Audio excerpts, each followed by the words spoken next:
أعوذ بالله من الشيطان الرجيم بسم الله الرحمن الرحيم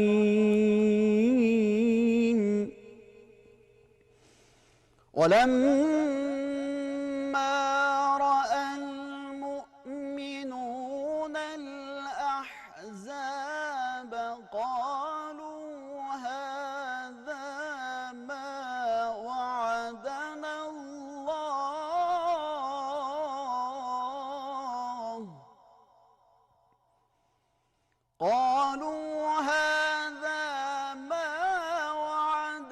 الله ورسوله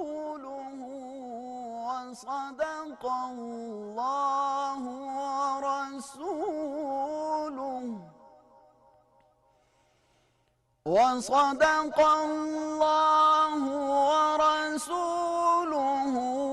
وما زادهم إلا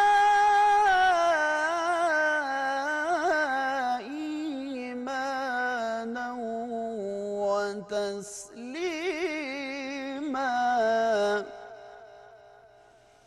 وما زادهم إلا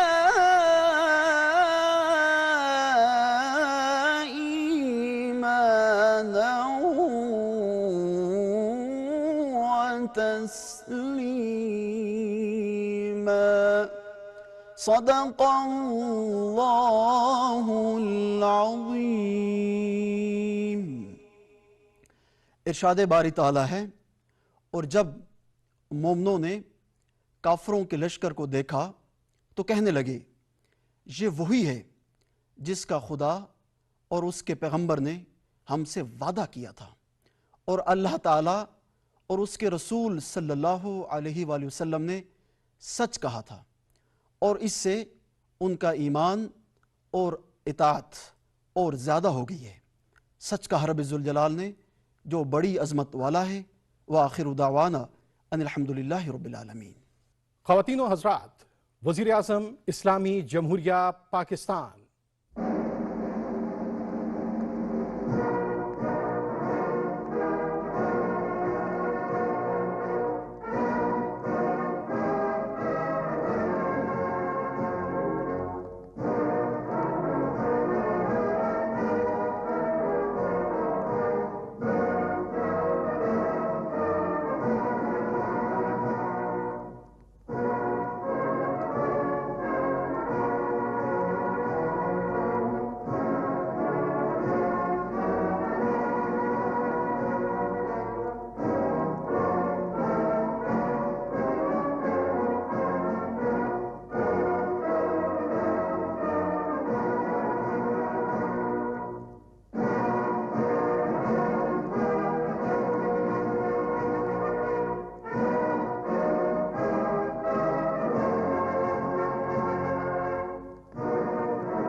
بسم اللہ الرحمن الرحیم۔ ایاک نعبد و ایاک نستعین۔ اللہ تیری عبادت کرتے ہیں اور صرف تیرے سے مدد مانگتے ہیں۔ میرے پاکستانیوں، آج میں نے آپ سے بڑی اہم بات کرنی ہے اپنے ملک کے مستقبل کے لیے، اور میں نے یہ فیصلہ کیا کہ یہ میں لائیو کروں گا۔ یہ ریکارڈڈ نہیں ہے، یہ آپ کے پاس لائیو جائے گی بات، اور اس کی وجہ یہ ہے کہ پاکستان ایک اس انگریزی میں کہتے ہیں ڈیفائننگ مومنٹ پہ ہے، ایک فیصلہ کن وقت پہ ہے کہ ہم نے دو راستے ہمارے سامنے ہیں، ہم نے کون سا راستہ لینا ہے۔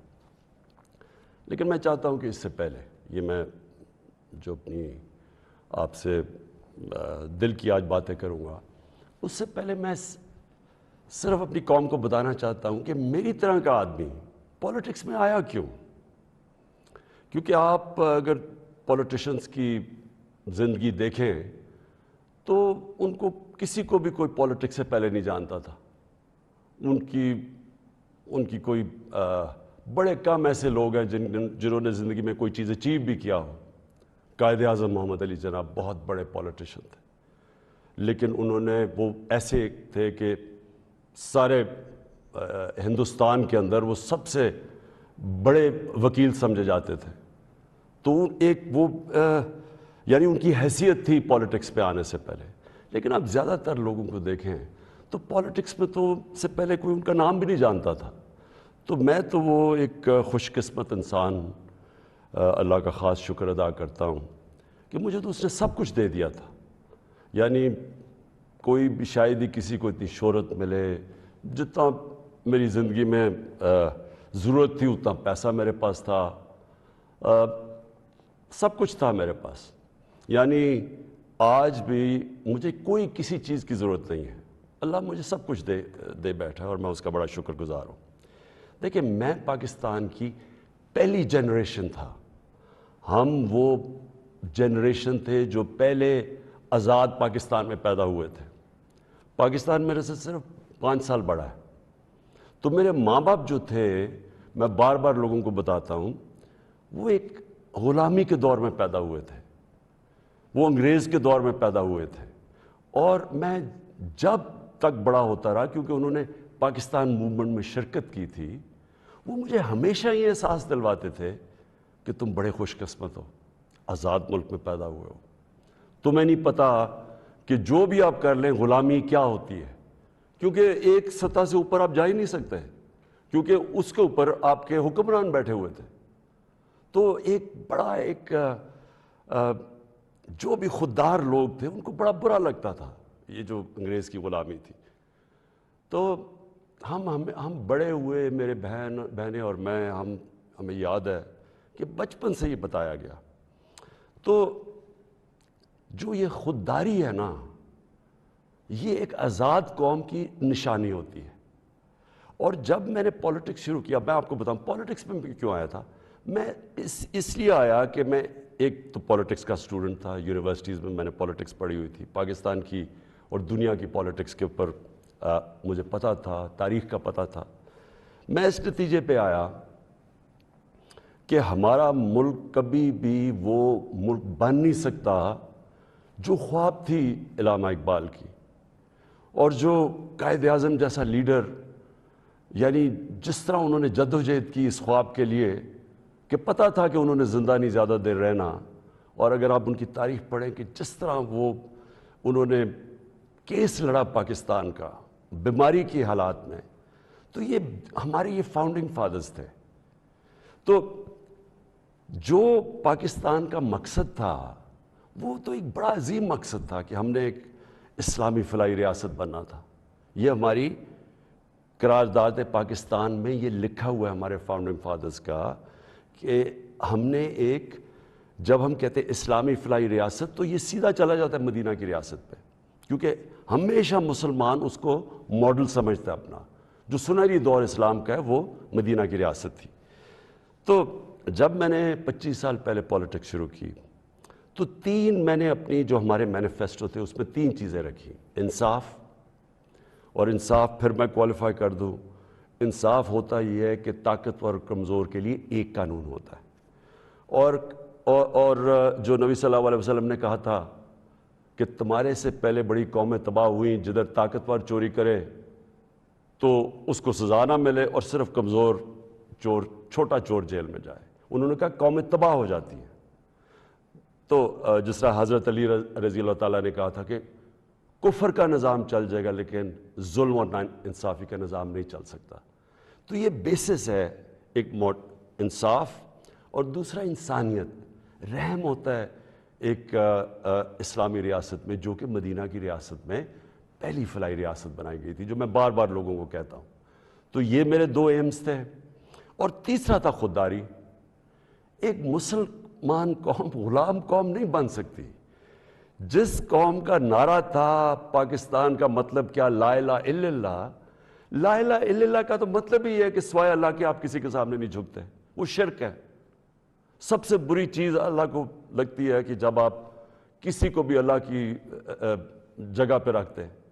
تو یہ غلامی جو ہوتی ہے, یہ جب آپ کسی کی بھی پیسے کی غلامی, خوف کی غلامی, یہ سب شرک ہے، کیونکہ لا الہ الا اللہ انسان کو آزاد کرتا ہے۔ یہ 3 تھے میرے آج سے 25 سال پہلے، آپ دیکھیں کہ میں مینیفیسٹو میں یہ 3 چیزیں لکھی تھی۔ مجھے لوگ کہتے ہیں عمران صاحب آپ اسلام کا نام استعمال کرتے ہیں۔ میں اگر میرے میں اللہ ایمان نہ ڈالتا، میں پولیٹکس میں کیوں آتا؟ جس آدمی کے پاس سب کچھ ہے، مجھے یہ بتائے وہ اپنی زندگی کے 22 سال خرچ کرے گا ایک سٹرگل میں، اور 14 سال تو تھوڑے سے لوگوں کے ساتھ تھا، 14 سال تو مذاق اڑتا تھا میرا، تو میں کیوں پولیٹکس میں اتنی دیر کوشش کی جس کے پاس سب کچھ تھا؟ مجھے اتنے لوگوں نے کہا کہ عمران صاحب آپ کو ضرورت کیا تھی پولیٹکس کی؟ میں یہ سچ آپ کو بتا رہا ہوں، بار بار مجھے لوگ کہتے ہیں آپ کو پولیٹکس میں آنے کی کیا ضرورت تھی؟ یعنی صرف آپ کو ضرورت ہی ہو تو آپ پولیٹکس میں آئیں، آپ کوئی نظریے کے لیے نہ آئیں، کوئی آپ کی بڑی ایمبیشن نہ ہو۔ ایک میں اپنے سارے جو، اور خاص طور پہ میں چاہتا ہوں میرے جو نوجوان ہیں وہ آج میرا بڑا غور سے سنے جو میں نے آپ سے بات کرنی ہے۔ دیکھیں، ایک مولانا رومی کی ایک سینگ ہے، مولانا رومی کہتے ہیں کہ جب اللہ نے آپ کو پر دیے ہیں تو آپ کیوں چونٹیوں کی طرح زمین پہ رینگ رہے ہیں؟ اس کا مطلب یہ ہے کہ اللہ نے ہمیں اشرف المخلوقات بنایا ہے، سب سے بڑی مخلوق، فرشتوں سے اوپر درجہ دیا ہمیں۔ فرشتوں کو کہا انسان کے سامنے جھکو، اور شیطان کو اس لیے نکالا گیا، وہ عبادت بڑی کرتا تھا، اس نے ان کا حکم نہیں مانا، اس میں تکبر تھا، اس نے کہا میں نہیں جھکتا۔ اللہ نے ہمیں پر دیے ہیں۔ مسئلہ ہمارا یہ ہے کہ ہم، کیونکہ ہمارے میں ایمان کی کمی ہوتی ہے، کیونکہ ہم اور خداؤں کی پوجا کرتے ہیں، جو سب سے بڑا جو شرک ہے وہ پیسے کی پوجا کرتے ہیں، خوف کی پوجا کی، جو وہ بڑی سپر پاور ہے، اور اگر ہم نے یہ نہ کیا تو ہم تباہ ہو جائیں گے۔ یہ خوف کا پوت ہے۔ ہم انسان چونٹیوں کی طرح رینگتا رہتا ہے۔ تو پاکستان، میں نے اس کی اونچ نیچ دیکھی ہے۔ ہم نے شروع میں، ہم چھوٹے تھے، ہمیں یاد ہے جب پاکستان ایک تیزی سے اوپر جا رہا تھا، ہماری مثالیں دی جاتی تھیں۔ میں جب سکول میں تھا پاکستان کی مثال دی جاتی تھی، یہ ساؤتھ کوریا پاکستان آیا تھا سیکھنے کے لیے کہ کیسے آگے بڑھا ہے۔ ملیشیا کے شہزادے میرے ساتھ سکول میں پڑھتے تھے، یہاں سیکھنے آتے تھے، سارا مڈل ایسٹ سے لوگ یہاں پاکستان کی یونیورسٹیز میں آتے تھے۔ ہم اوپر جا رہے تھے، ہمارا ماڈل لوگ دیکھتے تھے، مثال دی جاتی تھی۔ میں نے اس کو نیچے آتے دیکھا، اور میں نے اس کو ذلیل ہوتے دیکھا اپنے ملک کو، اور میں اس کے اوپر ابھی آتا ہوں، کیونکہ جو میرے والد تھے، مجھے یاد ہے اپنے آخری دنوں میں جو ہمارے پر یہ وار آن ٹیرر کے اندر جس طرح کی پاکستانیوں کو ذلت ملی، پاکستانیوں کو میں خاص طور پہ کہہ رہا ہوں، لیکن اوور آل اسلاموفوبیا بھی تھا، لیکن پاکستانیوں کو ذلت ملی۔ تو میں جو آج آپ سے بات کرنا چاہتا ہوں وہ یہ کہ دیکھیں، اللہ نے جو ہمارے اندر اتنی صلاحیتیں دی ہیں اشرف اس کی عظیم مخلوق پہ، لیکن اسے کنڈیشن لگائی ہوئی ہے۔ اس نے کہا ہے کہ تم نے اگر اوپر اڑنا ہے نا، جو اقبال نے اپنا شاہین کا کانسیپٹ دیا ہے کہ شاہین کیسے اقبال کا، وہ تب اوپر جاتا ہے جب وہ ریزسٹنس کے سامنے کھڑا ہوتا ہے، جب وہ مقابلہ کرتا ہے، جب وہ اپنے آپ کو مشکل وقت سے گزارتا ہے۔ ہم نماز میں صرف ایک ہی چیز مانگتے ہیں جب 5 وقت کی نماز پڑھتے ہیں کہ اللہ ان کے راستے پہ لگا جن کو نعمتیں بخشیں، ان کے نہیں جو اپنے تباہی کے راستے پہ چلے گئے۔ تو جو نعمتیں بخشیں، اور وہ نبی صلی اللہ علیہ وسلم اللہ کے حبیب تھے سب سے زیادہ، تو ان کو نعمتیں بخشیں، تو ان کا آسان راستہ نہیں تھا، لیکن ان کی عظمت کا راستہ تھا۔ میں اس لیے پاکستان کے اندر سیرت نبی اپنے بچوں کو پڑھانا چاہتا ہوں۔ کیوں نبی کی سیرت پڑھیں؟ کیونکہ وہ دنیا کی تاریخ میں سب سے عظیم انسان وہ تھے، تو ان کے راستے پہ اللہ کیوں ہمیں کہتا ہے چلو؟ کیونکہ وہ عظمت کا انسان کا راستہ ہے۔ ہم پکڑ لیتے ہیں دوسرا راستہ جو ہم سمجھتے ہیں کہ بڑا آسان راستہ ہے۔ اچھا جی، وہ فلانا نے حکم دے دیا، ہم تباہ ہو جائیں گے، اگر اس نے وہ فلانا ملک ناراض ہو گیا تو ہمارا یہ ہو جائے گا۔ ہم رینگ رہے ہیں زمین کے اوپر، ہم چونٹیوں کی طرح رینگ رہے ہیں۔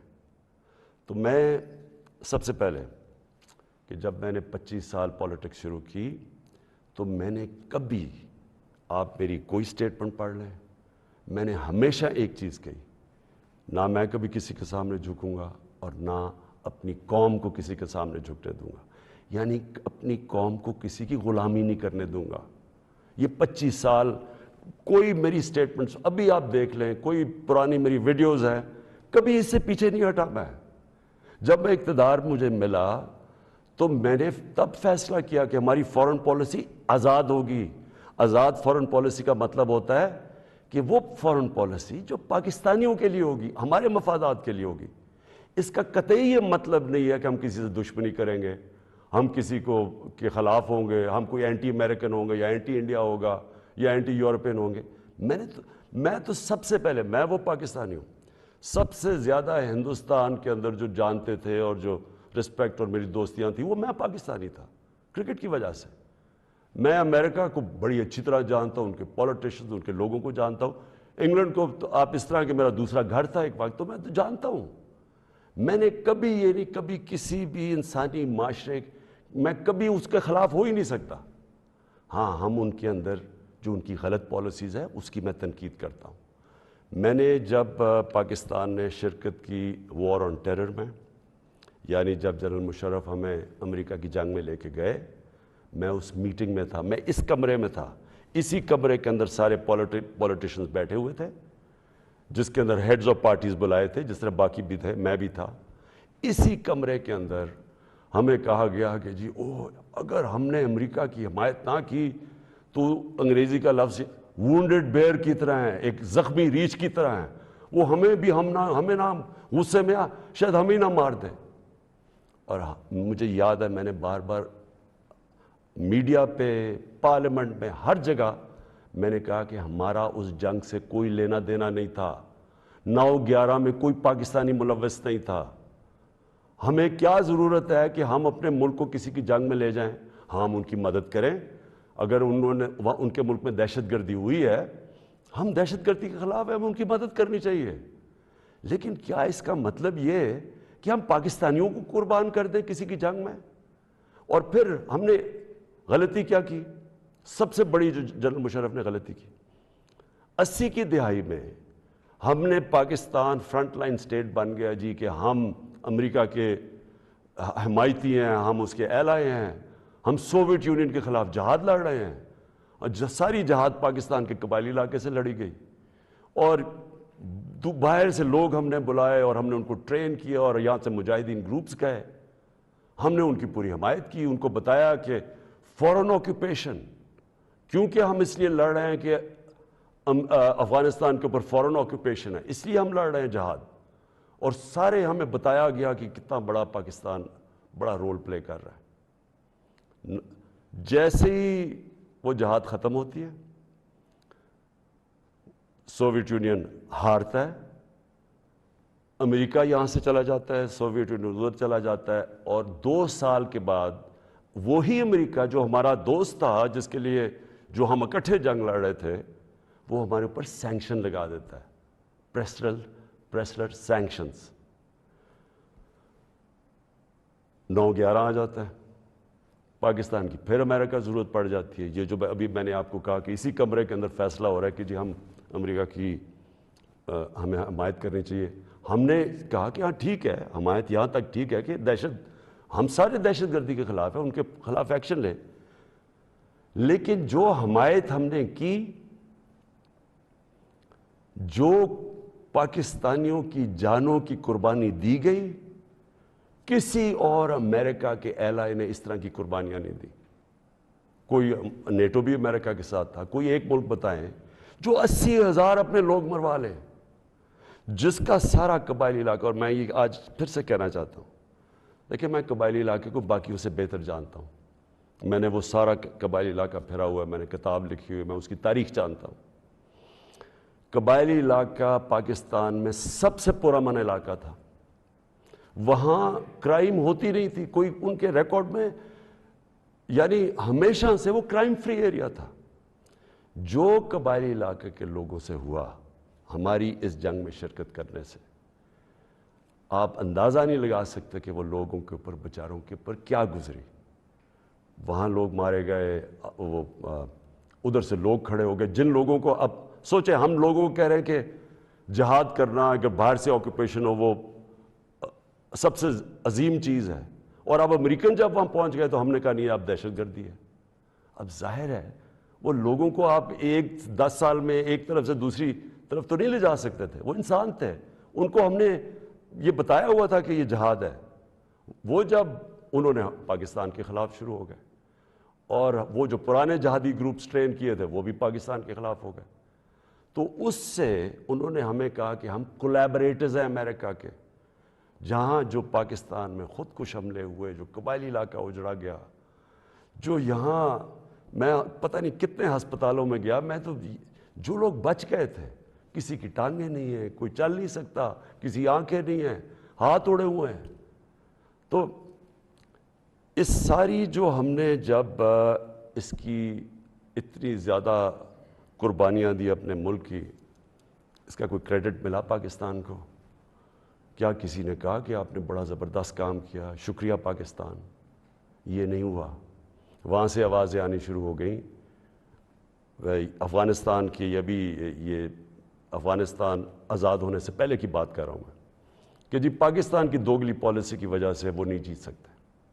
یہاں ہمارے لوگوں کو بار بار کہا گیا کہ ڈو مور، کہ ابھی آپ نے اور نہیں کیا۔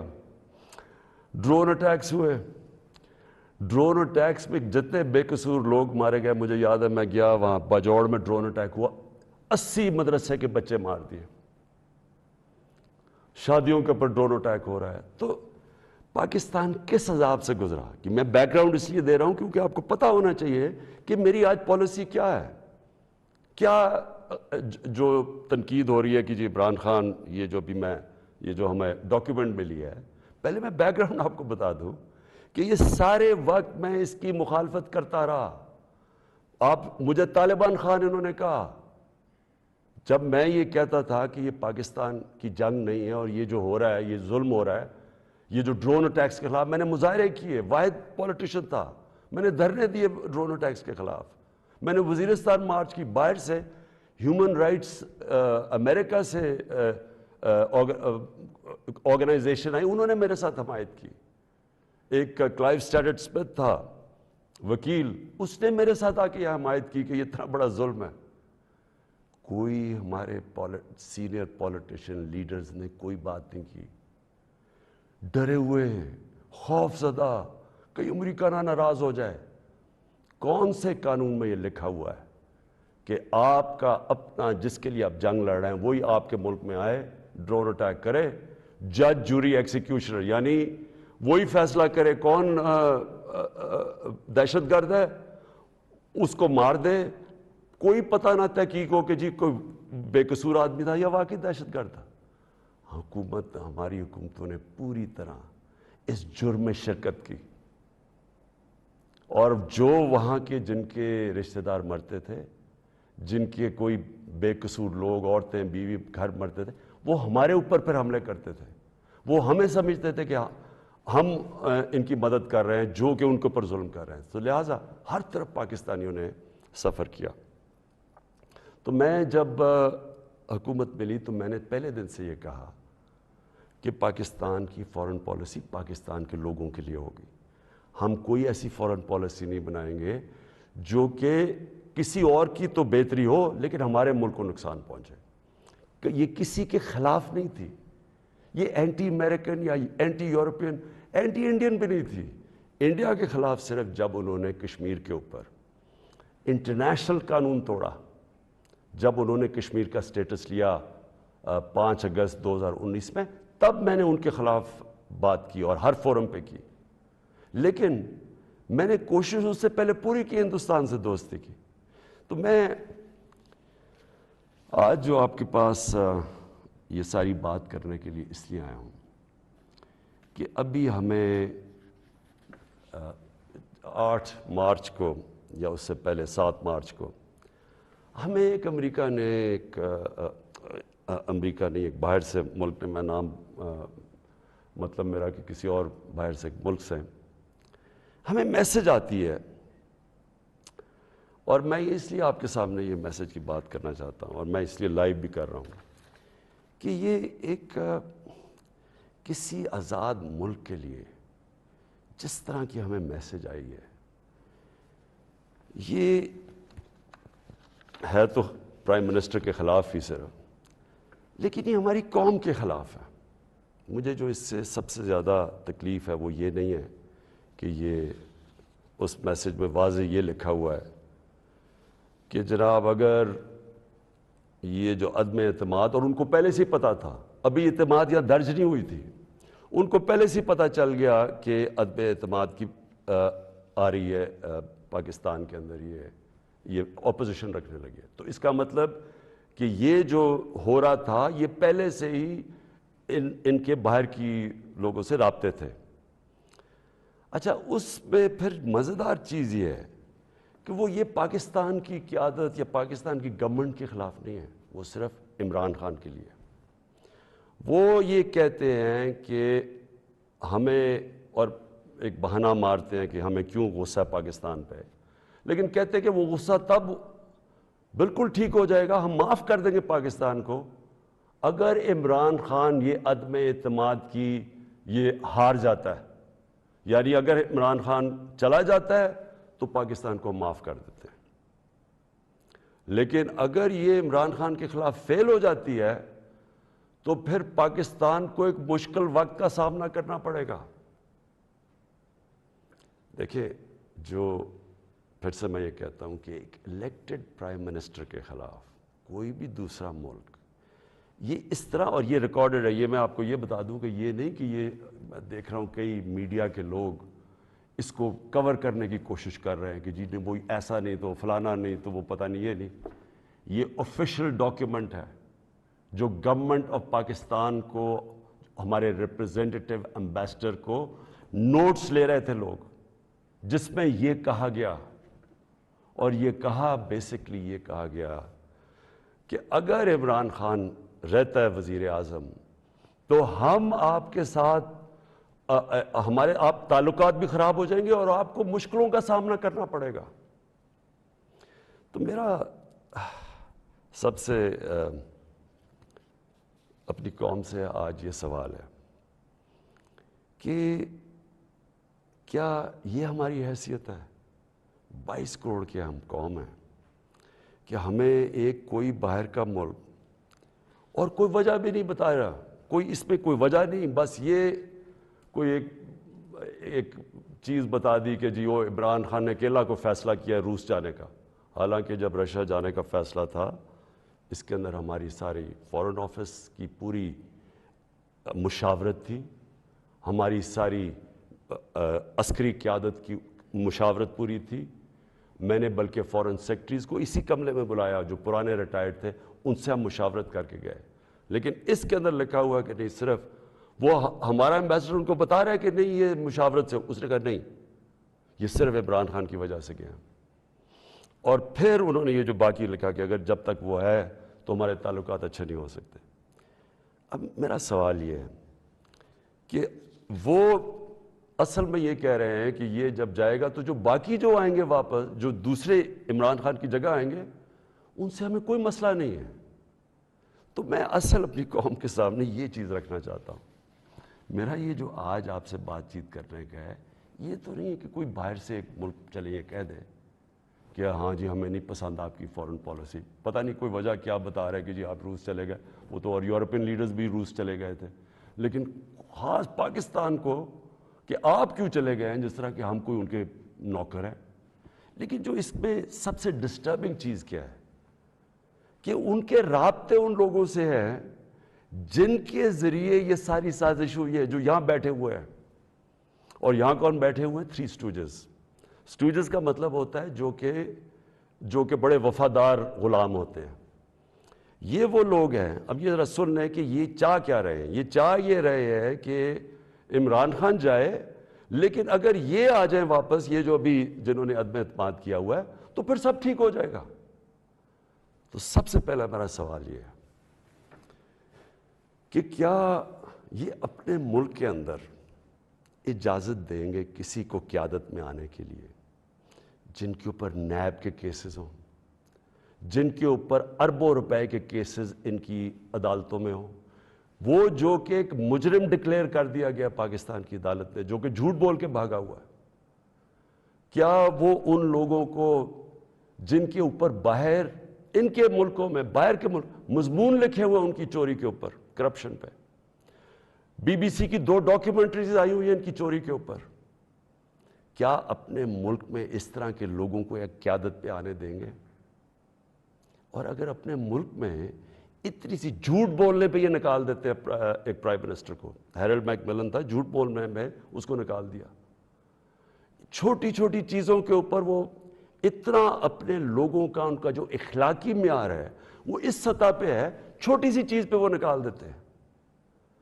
تو ہمارے ملک میں جو کہ نیب میں اربوں روپے کے کیسز ان کے، اور اب نہیں 30 سال سے ان کے اوپر کیسز ہیں، پہلے جو کیسز تھے وہ جنرل مشرف نے ان کو این آر او دی، وہ سارے کیسز معاف کروائے، پھر یہ 10 سال میں مزید اور کیسز چڑھ گئے اربوں روپے کے، ان کو یہ کہہ رہے ہیں کہ وہ ٹھیک ہے، وہ ٹھیک ہے، لیکن عمران خان ان کو پسند نہیں ہے۔ مجھے جو اگلی چیز سمجھ نہیں آ رہی، اور میں یہ اپنی قوم سے پوچھنا چاہتا ہوں کہ جب ان کو بھی پتہ ہے، کیونکہ یہ یاد رکھنا میرے پاکستانیوں کہ جب ان کی جو انٹیلیجنس ہوتی ہے وہ ساری بیک گراؤنڈ پتہ ہوتا ہے ہر کا، میرا ان کو سب پتہ ہے، ان سارے جتنے بھی پولیٹیکل لیڈرز ان کی سب بیک گراؤنڈ پتہ ہے، ان کو ان کی ایک ایک چیز پتہ ہے کہ ان کے کتنے پیسے ملک کے کس اکاؤنٹس میں پڑے ہوئے ہیں بیرون ملک، ان کو سب پتہ ہے کہ ان کی پراپرٹیز بینامی جو انہوں نے باہر لی ہوئی ہیں بڑی بڑی اربوں اربوں روپے کی، ہر ڈیٹیل ان کے پاس ہے۔ ایک ہمارا ینگ پولیٹیشین ہے، ایک کتاب ہے رون سوسکنڈ کی، دا وے آف دا ورلڈ، اس کتاب میں وہ لکھتا ہے کہ ان کی نیشنل سیکیورٹی جو تھی وہ ٹیپ کر رہی ہے، اس کی والدہ اس کو ٹیلی فون کر کے بینک اکاؤنٹس بتا رہے ہیں، یعنی ادھر تک ان کو پتہ ہے۔ تو ہمارے یہ جو اب یہ 3 لوگ ان کو جو پسند آ گئے ہیں، ان کی کیا خاصیت ان کو پسند آئی ہے؟ یہ کہ ان جنرل مشرف کے سالوں کے اندر 11 ڈرون اٹیک تھے، ان دونوں کے یہ بلکہ سارے یہ تینوں اکٹھے اقتدار میں تھے، ان کے 10 سال میں اس ملک میں 400 ڈرون اٹیکس ہوئے، ایک دفعہ ان کے منہ سے نہیں نکلا کہ مذمت کرتے ہیں ہم۔ حامد کرزئی مجھے یاد ہے افغانستان میں جب ان کے ڈرون اٹیک یا وہاں بمباری سے افغانستان کے بے قصور لوگ مرتے تھے، وہ مذمت کرتا تھا، جدھر افغانستان میں فورن فوجیں تھیں، یہاں ہم بیٹھے ہوئے ہیں 400 ڈرون اٹیکس میں ایک دفعہ کسی نے مذمت نہیں کی، اس لیے ان کو یہ سوٹ کرتے ہیں۔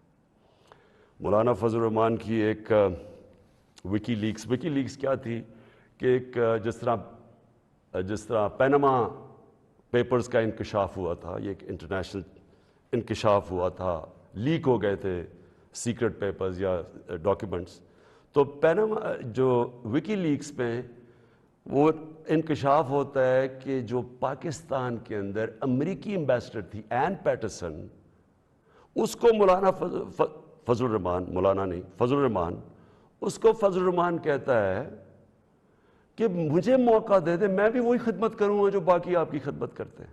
یہ وکی لیکس میں تھا۔ نواز شریف کا برکا دت کی کتاب میں ہے کہ وہ نیپال کے اندر نریندر مودی سے چھپ چھپ کے مل رہا تھا اپنی فوج سے بچنے کے لیے۔ ڈان لیکس میں کیا تھا؟ ہندوستان کو میسیجنگ ہو رہی تھی کہ جناب میں فوج کے ساتھ، اگر فوج یہ کریے تو فوج کریے، میں نہیں کر رہا۔ یہ سوچیں کہ کبھی آپ سوچ سکتے ہیں کہ میرے آرمی چیف کو، جنرل باجوہ کو کوئی باہر کی قوت کہے کہ جی یہ دہشت گرد ہے، اور میں چپ کر کے بیٹھا رہا ہوں اور وہ میری تعریف کرے اور اس کو برا بھلا کہے۔ جنرل راحیل شریف کو نریندر مودی دہشت گرد کہہ رہا تھا، دہشت گرد کا چیف، اور نواز شریف سے دوستی تھی اور شادیوں پہ انویٹیشن تھی۔ یہ ان لوگوں کو یہ چاہتے ہیں۔ آصف زرداری کا باب وڈورڈ کی کتاب کے اندر ہے کہ ان کے سی آئی اے چیف جب ان سے کہتا ہے، وہ کولیٹرل ڈیمیج کی بات کی، کولیٹرل ڈیمیج کا مطلب کہ جب بم گرتا ہے تو بے قصور لوگ مارے جاتے ہیں، تو اس کو کہتا ہے کہ فکر نہ کریں اگر ڈرون اٹیک میں بے قصور لوگ مار جاتے، مجھے نہیں فرق پڑتا. یہ پاکستان کا پریزیڈنٹ کہہ رہا ہے دوسروں کو جس کو تھوڑا سا، اور کتاب میں وہ لکھتا ہے کہ وہ حیرت انگیز حیرت آتی ہے کہ یہ کیسے ملک کا صدر بات کر رہا ہے. اس طرح کے لوگ ان کو پسند ہے. اور شہباز شریف اس کی سٹیٹمنٹ کہ جی عمران خان نے بڑی غلطی کی ایبسلوٹلی ناٹ کہہ کے، یعنی یہ جو ان کے دور میں ایبسلوٹلی ناٹ کیا تھا، میں نے صرف یہ بات کہی کہ ہم امن میں آپ کے ساتھ ہیں، ہم جنگ میں آپ کے ساتھ نہیں ہیں، ہم کسی کانفلکٹ میں آپ کے ساتھ، لیکن جو بھی آپ امن افغانستان میں کہیں چاہتے ہیں ہم ساتھ ہیں آپ کے. میری پالیسی آپ میں بتاؤں کہ کیونکہ ہم انڈیپینڈنٹ ہیں، یعنی ہم ایک انڈیپینڈنٹ فارن پالیسی چاہتے ہیں، ہماری کریڈیبلٹی ہوتی ہے کہ ہم ثالث کا کردار پلے کر سکتے ہیں. وہ صرف تب ہوتی ہے جب آپ لوگ سمجھیں کہ آزاد ہے آپ کی فارن پالیسی.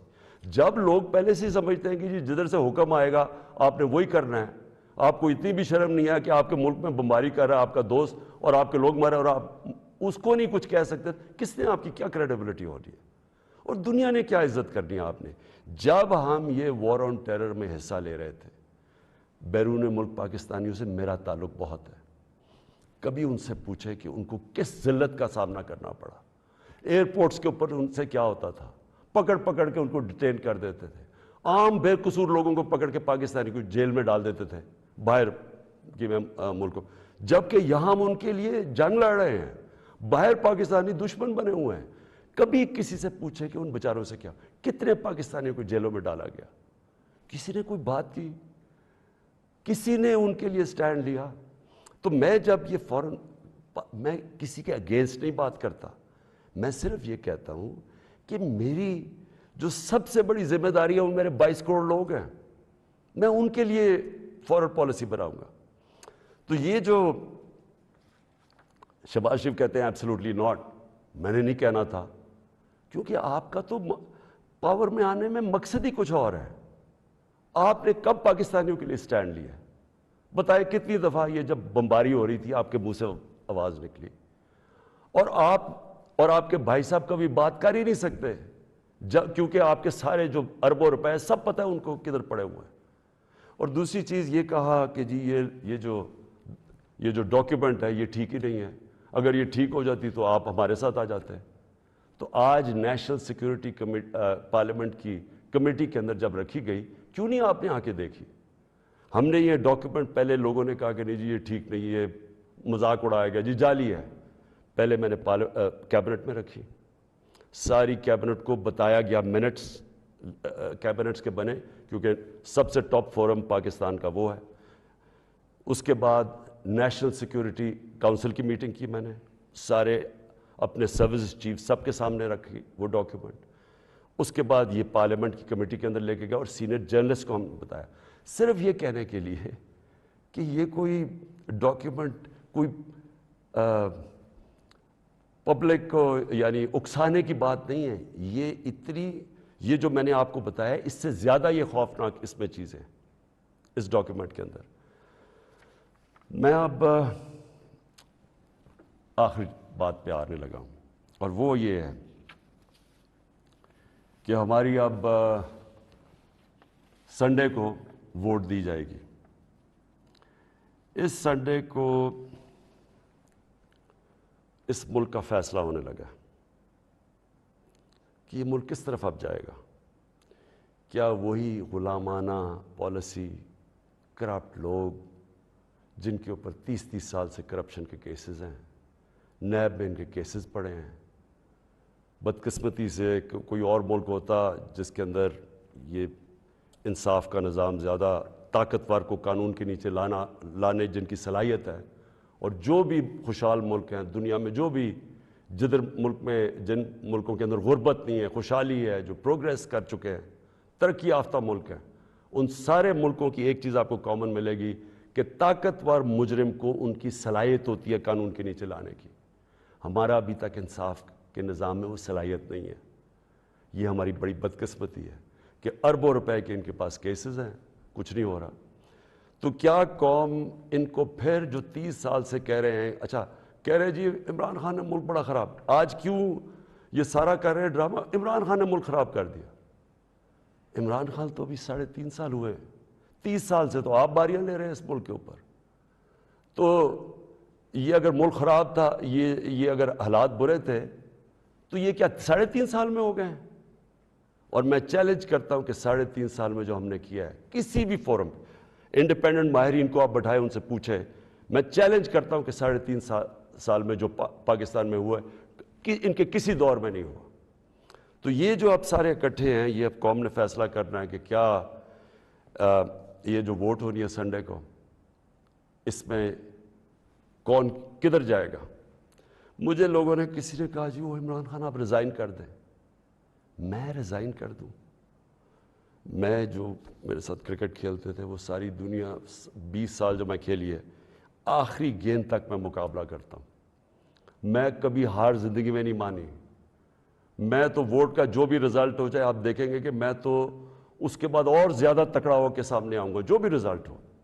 لیکن میں یہ دیکھنا چاہتا ہوں, اس دن یہ میں چاہتا ہوں میری ساری قوم دیکھے کہ کون جا کے اپنے ضمیر کا سودا کرے گا وہاں.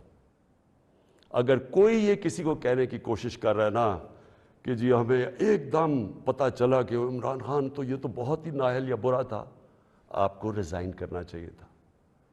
ہم جمہوریت کے اندر لوگ ریزائن کرتے ہیں. لوگ تب نہیں کرتے کہ جب آپ دیکھیں کہ 20-25 کروڑ روپے آپ کو آفر ہو رہا ہے اور آپ چلے جائیں, اور وہ پیسہ جو پہلی چوری کا پیسہ جس سے خریدا جا رہا ہے لوگوں کو, ساری قوم کے سامنے یہ ہو رہا ہے. وہ جگہ بنی ہوئی ہیں جدھر میریٹ کے اندر یا سندھ ہاؤس کے اندر یہ تماشا چل رہا ہے ساری قوم کے سامنے. میں تو یہ پوچھنا چاہتا ہوں کہ ہمارے نوجوانوں کو ہم آج کیا سبق دے رہے ہیں, ہم کیا ان کو بتا رہے ہیں کہ یہ ہمارے جو پبلک ریپرزینٹیٹیو ہیں ان کی قیمتیں لگی ہوئی ہیں. یہ ساری قوم کے سامنے ہو رہا ہے, یہ کوئی چھپی بات نہیں ہے. آپ الٹا بھی لٹک جائیں, کوئی یہ نہیں مانے گا کہ ان 3 لوگوں کے پاس کوئی اس لیے جا رہا ہے کہ یہ تو بڑے کوئی نظریاتی لوگ ہیں. کوئی نہیں ماننے لگا کہ یا آصف زرداری یا شہباز شریف, نواز شریف یا فضل الرحمانی کوئی نظریاتی لوگ ہیں. سب ان کو جانتے ہیں. صرف انہوں نے جو اپنے خلاف سٹیٹمنٹس دی ہوئی ہیں وہ 20 سال ذرا دیکھ لیں تو آپ سمجھ جائیں گے کہ یہ کوئی نظریاتی نہیں ہو رہا, یہ صرف اور صرف ضمیروں کا سودا ہو رہا ہے. یہ اپنے ملک کا سودا ہو رہا ہے, یہ اپنے ملک کی ساورنٹی کا سودا ہو رہا ہے. اور یہ جو ہوگا, میں ابھی بھی لوگوں کو یہ, کیونکہ مجھے ابھی بھی امید ہے کہ جو ہمارے لوگ اپنا سودا کر کے وہاں بیٹھے ہوئے ہیں, میں ابھی بھی آپ سے یہ کہتا ہوں کہ ہمیشہ کے لیے یہ آپ کے اوپر ایک مور لگنے لگی ہے.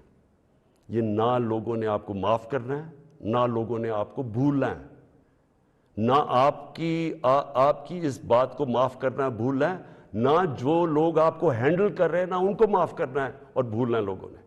یہ ہمیشہ کے لیے لوگ یاد رکھیں گے کہ آپ نے اپنے ملک کا سودا کیا, ایک بیرون ملک سازش جو یہاں لوگوں کے ساتھ مل کے ایک وہ گورنمنٹ جس کی آزاد فورن پالیسی تھی اس کو گرانے کی کوشش کی گئی. یہ کوئی آپ کو معاف نہیں کرے گا. ہمارے بر صغیر کی تاریخ کیا ہے؟ میر جعفر اور میر صادق کون تھے؟ یہ وہ لوگ تھے جنہوں نے انگریزوں کے ساتھ مل کے بنگال کو غلام بنایا, انگریزوں کے ساتھ مل کے سراج الدولہ کو مروایا اور اپنی ذاتی مفادات کے لیے اپنے قوم کو غلام بنایا, اور دوسرے نے ٹیپو سلطان کو اس سے غداری کی, انگریزوں کے ساتھ مل کے اپنی قوم کو غلام بنایا. یہ موجودہ آپ کے میر جعفر اور میر صادق ہیں.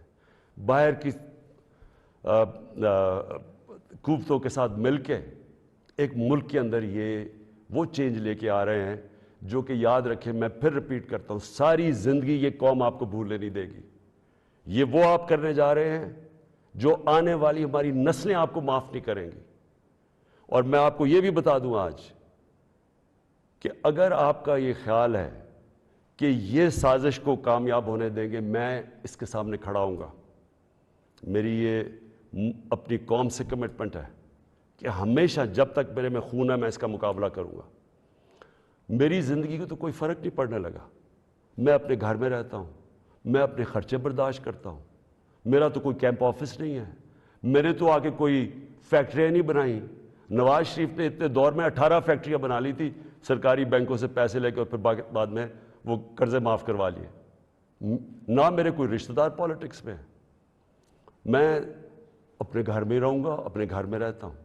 لیکن اس قوم سے یہ جو غداری ہو رہی ہے اور یہ جو ہونے جا رہی ہے سنڈے کو, میں یہ چاہتا ہوں کہ ایک ایک لوگوں کا, ایک ایک غدار کی آپ شکل یاد رکھنا. یہ جتنا بھی ہے کہ اپنے لوگوں کو بتانے کی کوشش کریں کہ جی وہ ہو ایک دم ہمیں پتہ چلا ہے کہ یہ کیا ہوا ہے, یہ کتنا برا وقت گزرا تھا. لوگ آپ کی کوئی بات ماننے نہیں لگے. یہ قوم جو ہے, میں پھر سے ریپیٹ کرتا ہوں آپ کو, میں آخری بات کہنے لگا ہوں, یہ قوم نہ یہ بھولے گی, نہ آپ کو معاف کرے گی, نہ جو لوگ آپ کے پیچھے ان کو معاف کرے گی. اور یہ اگر آپ کا کسی کا خیال ہے کہ عمران خان چپ کر کے بیٹھ جائے گا, کسی خوش فہمی میں نہ رہے. میرے میں اللہ نے مقابلہ کرنے کی صلاحیت دی ہے. ساری زندگی میں نے مقابلہ کیا ہے. میں کوئی وہ آدمی نہیں جس نے بیٹھے بیٹھے کسی نے پرچی دکھائی کہ جی مجھے تو پرچی میں پارٹی وراثت میں مل گئی ہے, یا میرا کوئی باپ کچھ تھا, یا میرا کوئی فلانا کچھ تھا, یا میں سریا لگاتے لگاتے جنرل جلانی کے گھر پہ مجھے کوئی وزارت مل گئی اور پھر چیف منسٹر. میں نے سٹرگل کر کے یہاں پہنچا ہوں. مجھے سٹرگل کرنی آتی ہے, مقابلہ کرنا آتا ہے. میں کسی صورت اس سازش کو کامیاب نہیں ہونے دوں گا. پاکستان پائندہ باد.